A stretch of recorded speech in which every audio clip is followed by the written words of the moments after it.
Nagmarcha mula Quezon City papuntang Mendiola sa Maynila ang dahandang magsasaka mula sa Southern at Central Luzon. Bahagi sila ng pambansang kilos protesta laban sa nila'y samot-saring kontrobersya sa agrikultura sa bansa. May ulat on the spot si Cara David. Cara? Rafi Pia, lupa, pagkain at hustisya. Ito ang hiling ng may 200 magsasaka na nagmarcha kanina at nagmamarcha pa rin hanggang ngayon mula Quezon City hanggang Mendiola dito sa Maynila.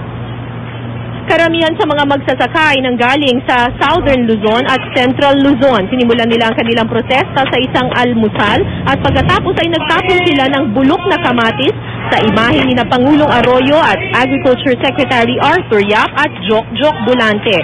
Pangunahin nilang hiling ay ang investigasyon sa anilay 218 million hybrid rice scam, 135 million vegetable fund scam at 887 million fingerling fund scam. Nararapat lang daw na umuwi na sa Pilipinas si Jok Bolante at harapin na raw ang batas. Pero hindi raw natatapos sa investigasyon kay Bolante ang mga kasiwalian umano sa industriya ng agrikultura. Dapat din daw imbestigahan si Secretary Yap. Suportado rin nila ang impeachment complaint laban kay Pangulong Arroyo. Ang mga magsasaka ay galing sa KMP, Amihan, UMA at sinamahan din sila ng Anak Pawis, Bayan Muna at ang mga mangingisda mula sa grupong Pamalakaya.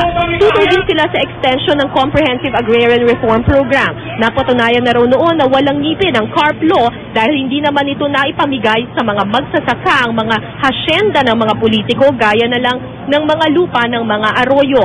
House Bill 3059 o ang Genuine Agrarian Reform Bill, ang anilay mas may ngipin kumpara sa CARP law.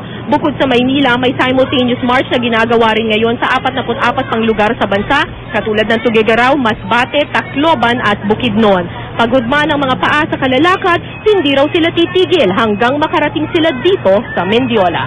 Handa kaming maglakad ng marami pang kilometro para lamang igit ang panawagan ng magsasaka na lupa para sa magsasaka, pagkain at hustisya para sa mga kapatid nating nagbuwis ng buhay, kasama po Rafi Pia mula Quezon City hanggang sa Espanya ay hindi naman hinarang ng mga pulis ang mga rallyista. Meron naman daw kasi silang sapat na permit.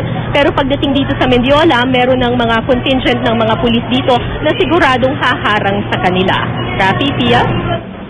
Maraming salamat, Cara David.